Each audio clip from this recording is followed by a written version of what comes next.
नमस्कार, मी राहुल कुलकर्णी. बरोबर 3 मिनिटापूर्वी सर्वोच्च न्यायालयातली आजची महाराष्ट्रातल्या सत्ता संघर्षावरची सुनावणी संपली आणि उद्या सकाळी सुद्धा श्री कपिल सिब्बल ही आपली आर्ग्युमेंट सुरूच ठेवणार आहेत.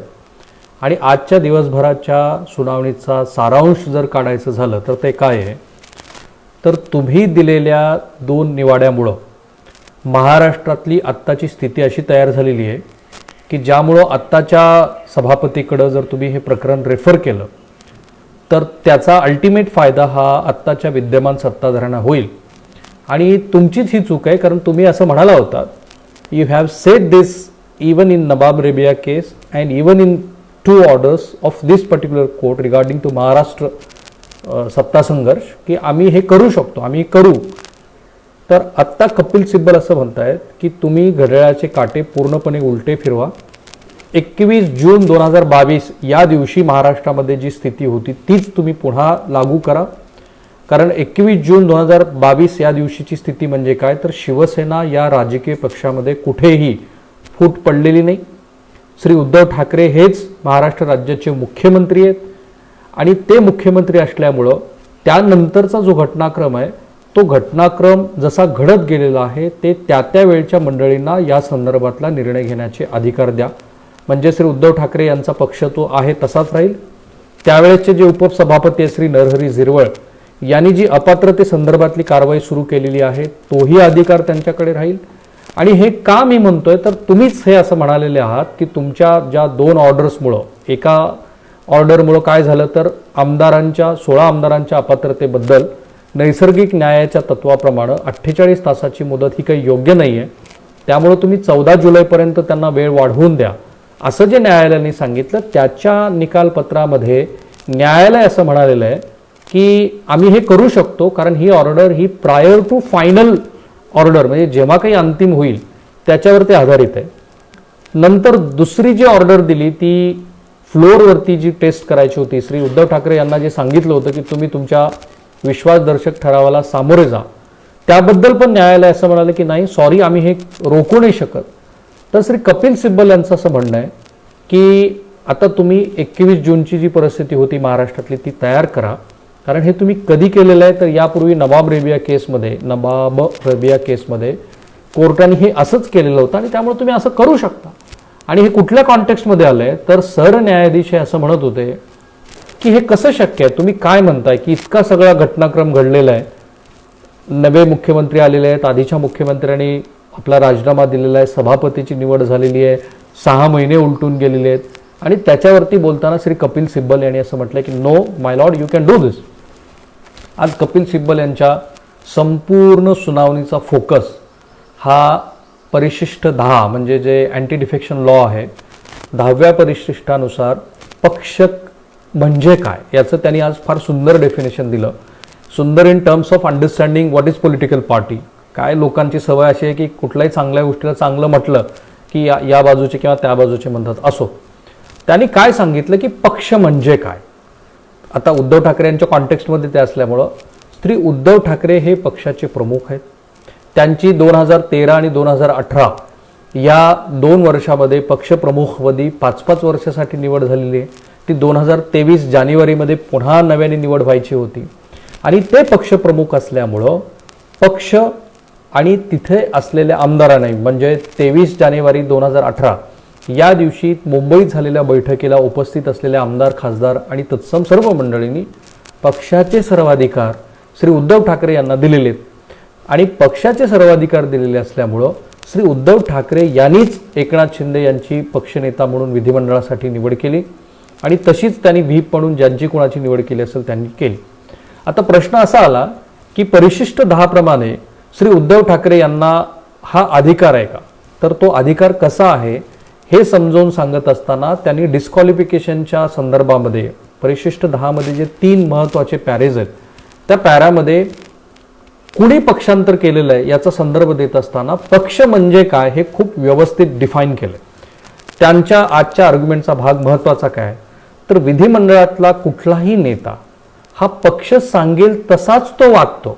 म्हणजे शिवसेना श्री उद्धव ठाकरे यांनीच विधिमंडळाला कळवलेलं आहे की बाबांनो, श्री एकनाथ शिंदे हे आमचे गटनेते आहेत, आणि तेच पक्षाच्या वतीनं तिथं सर्व काही कामकाज करतील. इनफॅक्ट संसदेमध्ये सुद्धा जर पी चिदंबरम यांना ते जेव्हा फायनान्स मिनिस्टर होते तेव्हा जर बजेट मांडायचं असेल तर पक्षाच्या वतीनं कळवलं जातं.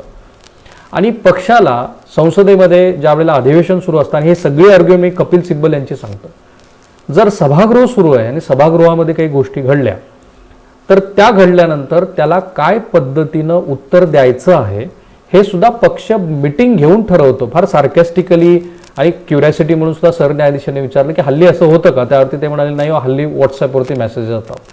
अभिषेक मनु सिंघवी यांनी खूप सुंदर उदाहरण दिलं. ते असं म्हणाले की लोकपालाच्या बिलासंदर्भामध्ये एका प्रादेशिक पक्षानं, त्याचं त्यांनी नाव घेतलेलं नाही, एका प्रादेशिक पक्षानं राज्यसभेमध्ये एक वेगळी भूमिका घेतली आणि लोकसभेमध्ये वेगळी भूमिका घेतली. कदाचित त्यांना असं वाटलं असेल की आपल्या राजकीय हितसंबंधांना राज्यसभेत आपली घेतलेली भूमिका ही अडसर ठरेल. इंटरेस्टिंग आहे, त्या प्रादेशिक पक्षाचं नाव तुम्ही शोधा, मला माहिती आहे, पण we just don't want to go into the details.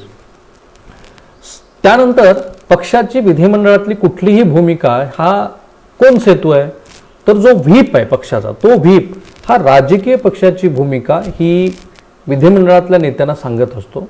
राजकीय पक्ष हा विधिमंडळामध्ये जे आपले प्रतिनिधी आहेत ते निवडत असतात. म्हणजे आमदार आणि खासदार कोण आहेत हे कोण ठरवतं? तर त्या पक्षाचे नेते ठरवत असतात. म्हणजे ह्या केसमध्ये श्री उद्धव ठाकरे, कारण त्यांना तो सर्वाधिकार दिलेला आहे म्हणून.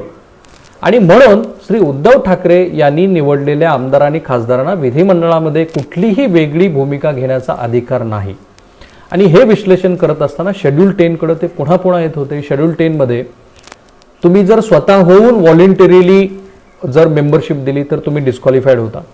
या केसमध्ये जो पूर्वी पण आपण 1-2 दिवसापूर्वीच्या मधल्या ओळीमध्ये हे सांगितलंच होतं की 2 महत्त्वाच्या तारखा पुन्हा पुन्हा श्री कपिल सिब्बल सांगतात. ती तारीख आहे 4 जुलै आणि 3 जुलै. 3 जुलैला सभापतीची जी निवड झाली ती, आणि 4 जुलैला श्री एकनाथ शिंदे यांच्यावरती जो विश्वासदर्शक ठराव झाला तो.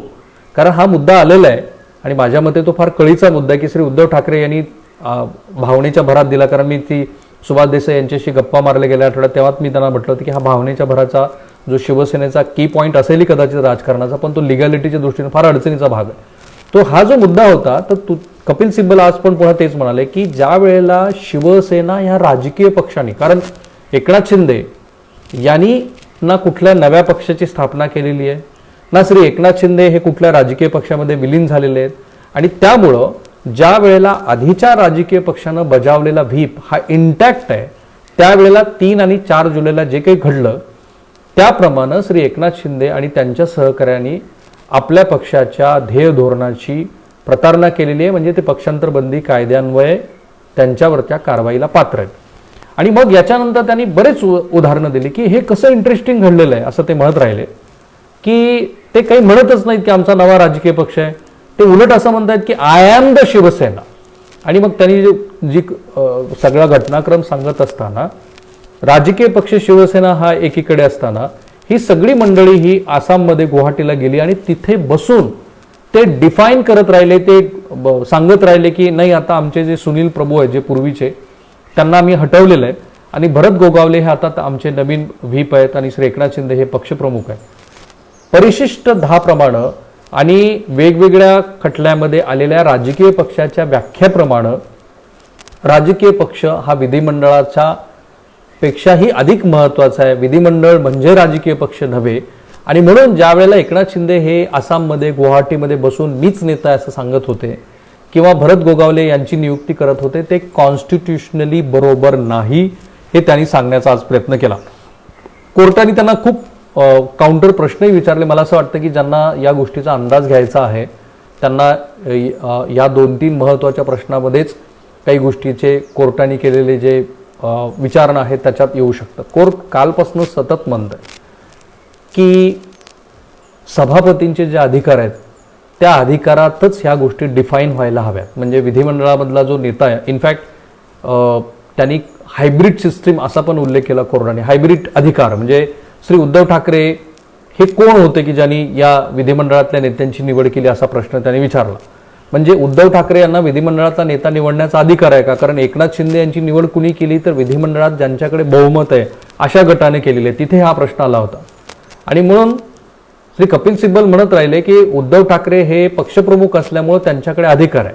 आता खरं म्हणजे निवडणूक आयोगाचा कॉन्टेक्स्ट सरन्यायाधीशाच्या मनात होता की नाही माहीत नाही मला, कारण जी ट्रिपल टेस्ट साधिकालीच्या निवाड्यामध्ये वापरली गेली, एक म्हणजे पक्षाच्या ध्येय धोरणांच्या विरोधात तुम्ही आहात का, दुसरं म्हणजे तुम्ही जी पक्षाची घटना आहे त्याच्या तुम्ही विरोधात आहात का, तिसरं म्हणजे पक्षामध्ये बहुमत कोणाचं आहे, त्यातल्या 2 मुद्द्यावरती निवडणूक आयोगाचा निर्णय हा श्री एकनाथ शिंदे यांच्या बाजूने गेलाय.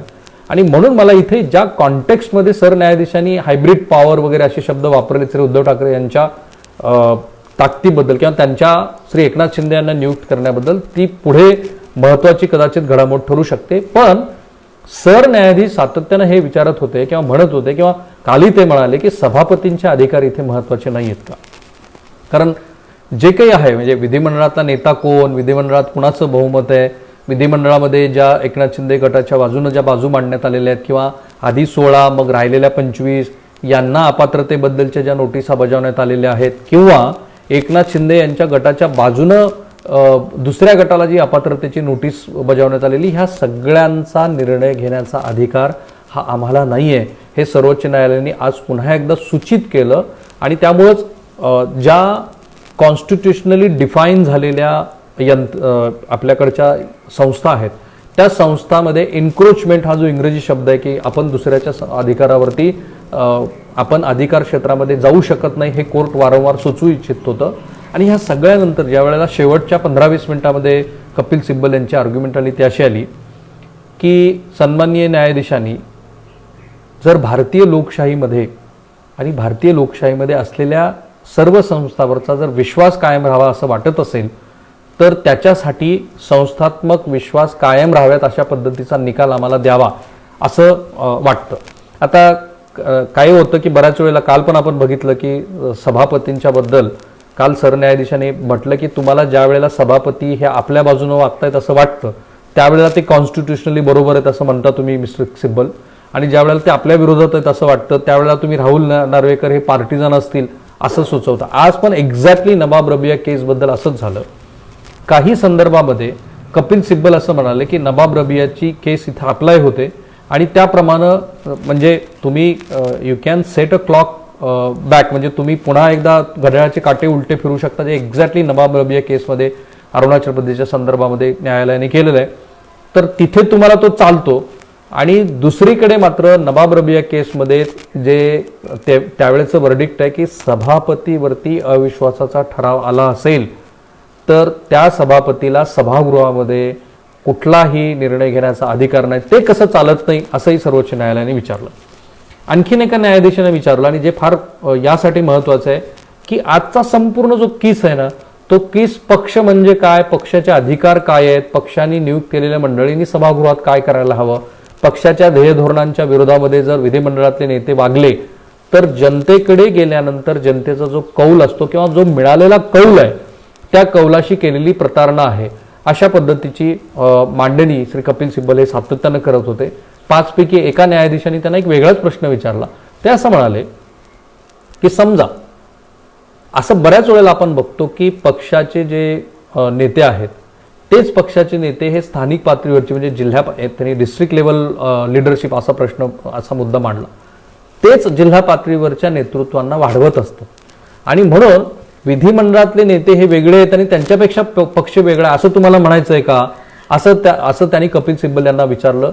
त्यानंतर पुन्हा कपिल सिब्बल यांनी तीच आर्ग्युमेंट केली की सर नाहीये, पक्ष हा एक वेगळी एंटिटी आहे, पक्षच सगळी ध्येय धोरणं ठरवतो. आणि जर तुम्ही शिवसेनेची घटना बघितली असेल तर शिवसेनेच्या घटनेमध्ये जे अधिकार पक्षाकडे आहेत तोच किंवा आत्ताच श्री उद्धव ठाकरे यांच्याकडे होते की तेच पक्षाची धोरणं ठरवत होते, तेच अलायन्स ठरवत होते, तेच कुणाला तिकीट द्यायचं ठरवत होते, तेच कुणा नेता निवडायचं ठरवत होते वगैरे वगैरे.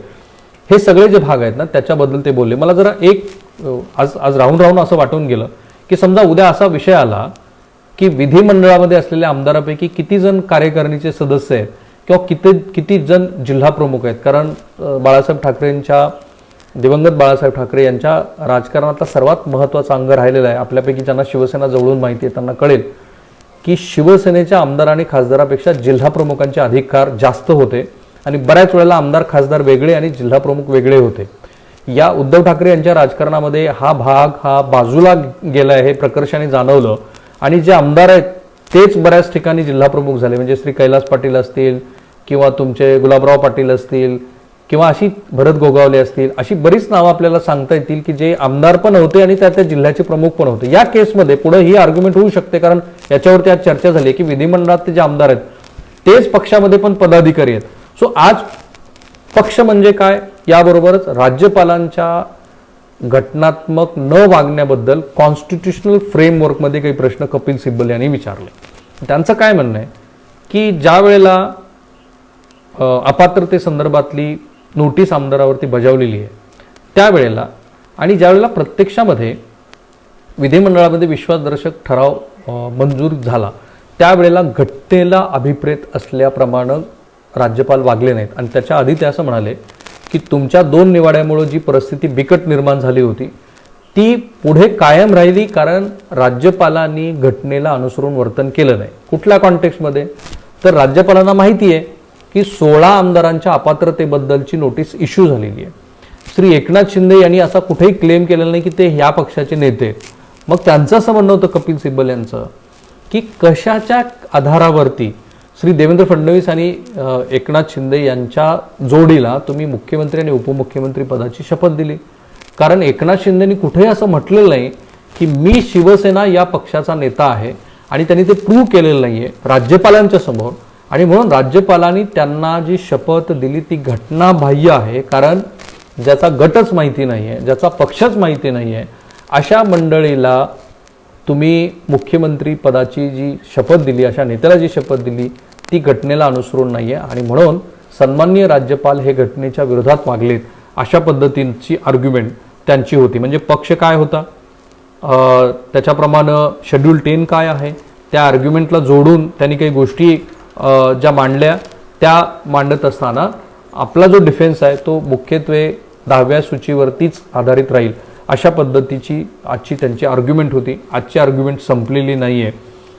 जे न्यायालयाकडनं काही प्रश्न उपस्थित केले गेलेले आहेत त्या प्रश्नांचा आधार जर आपण असं म्हटलं की सर्वोच्च न्यायालयाच्या निवाड्याच्या आधी जो निवडणूक आयोगाचा निवाडा आला आहे त्याच्यामध्ये unconstitutionally giving so much power to Uddhav Thackeray हा जो मुद्दा आहे तो मुद्दा कदाचित पुढे आर्ग्युमेंटमध्ये येऊ शकतो. कारण कपिल सिब्बल वारंवार म्हणत होते की जर पक्षाच्या ध्येयधोरणांच्या विरोधात तुम्हाला बोलायचं असेल, आणि ते वारंवार सांगत होते की श्री एकनाथ शिंदे यांनी कधीही आपल्या या पक्षाच्या ध्येयधोरणाच्या विरोधामध्ये एक सिंगल स्टेटमेंट केलं नाही, ना त्यांनी पक्षाची बैठक बोलवली, ना त्या पक्षाच्या बैठकीमध्ये उद्धव ठाकरे यांची ध्येयधोरणं आम्हाला मान्य नाही आहेत, त्यांच्यामुळं आम्हाला त्रास होतो असं ते म्हणालेत. ज्या वेळेला त्यांना मुख्यमंत्री पदाची संधी मिळते आहे असं लक्षात आलं त्यानंतर, कारण त्यांना भारतीय जनता पार्टीनी खूल दिली असा एक इंग्रजी शब्द त्यांनी वापरला, शब्दशः तो तसा नसावा, पण भारतीय जनता पार्टीच्या पाठिंब्यावरती आपल्याला मुख्यमंत्री पद मिळते हे लक्षात आल्यानंतर एकनाथ शिंदे यांनी पक्षाच्या धोरणांच्या संदर्भामध्ये प्रश्न उपस्थित करायला सुरुवात केली. श्री एकनाथ शिंदे हे 2.5 वर्ष सरकारमध्ये मंत्री होते, त्यावेळेला त्यांनी एकही शब्द बोलला नाही, कुठं बैठक घेतली नाही, कुठं काही सांगितलं नाही. मग अशा वेळेला ज्या वेळेला ते बाहेर पडून हे प्रश्न विचारतायत त्याला काही अर्थ नाही आहे. जर त्यांना काही बोलायचं होतं तर श्री उद्धव ठाकरे यांच्या समोर किंवा पक्षाच्या अंतर्गतच ते बोलायला हवं होतं, अशा पद्धतीची मांडणी आहे. जे प्रश्न सर्वोच्च न्यायालयाने विचारले त्याला जोडून जर उद्या जो निवडणूक आयोगानं दिलेला निकाल आहे त्याच्या अनुषंगाने काही प्रश्न आले तर आपल्याला आश्चर्य वाटणार नाही. मध्येच एक इंटरेस्टिंग पासिंग रिमार्क्स आपण म्हणू की संसदेमध्ये कोण काम करायला हवं, म्हणजे जे प्रोफेशनल आहेत इन्क्लुडिंग वकील, लॉयर्स, या मंडळींनी संसदेमध्ये, म्हणजे त्यात राज्यसभा येते की नाही आय डोंट नो, पण त्याच्यामध्ये तुम्ही काम करू नये, प्रोफेशनली ते तुमच्या प्रोफेशनला बरोबर सूट होत नाही, अशा पद्धतीची त्यांची आर्ग्युमेंट होती. आणि त्या आर्ग्युमेंटमधून तुम्ही तुमच्या कामाला प्राधान्यक्रम द्यायला हवा, अशा पद्धतीची त्यांची मांडणी होती. आज दीर्घकाळ 11:11 आजच्या सुनावणीला सुरुवात झाली. 3:30 वाजता ही सुनावणी संपलेली आजच्या दिवसाची. उद्याही श्री कपिल सिब्बल हे आर्ग्युमेंट करणार आहेत. थोड्याच वेळामध्ये जो निवडणूक आयोगाचा जो निकाल श्री उद्धव ठाकरे यांच्या विरोधात आलेला आहे त्याबद्दलची सुनावणी त्याच बेंच समोर होण्याची शक्यता आहे. आपला प्रयत्न काय आहे तर दिवसभरामध्ये जे न्यायालयामध्ये घडतं आहे ते ऑब्जेक्टिव्हली तुमच्यासमोर मांडायचं. कारण कन्क्लुजनला येण्याच्या आधी काय काय घडामोडी आणि कशा पद्धतीची आर्ग्युमेंट कोर्टामध्ये झाली हे कळलं तर सन्माननीय घटनापीठ हे प्रत्यक्षामध्ये या निवाड्याला का आलं याचा आपल्याला अंदाज येईल. By the way, Nabam Rebia प्रकरणात आम्ही 7 न्यायाधीशाकडे जायचं की नाही हे पुढं ठरवू अशा पद्धतीचा पूर्वी जो निवाडा सन्माननीय न्यायाधीशाने दिलेला आहे त्याबद्दल अद्याप तरी काही फार मोठी डेव्हलपमेंट होताना दिसत नाही. थांबूया आपण इथे. माझे आणि एबीपी माझाचे जेवढे म्हणून सोशल मीडिया प्लॅटफॉर्म आहेत ते सगळे फॉलो करायला लागा. आम्ही सगळे तिथे आहोत. तुमच्या या व्हिडिओ खालच्या ज्या कमेंट बॉक्समध्ये कमेंट्स येतील त्याही आमच्यासाठी महत्त्वाच्या आहेत. सर्व कन्स्ट्रक्टिव्ह सूचनांचं स्वागत आहे. थांबूया. एबीपी माझा, उघडा डोळे बघा नीट.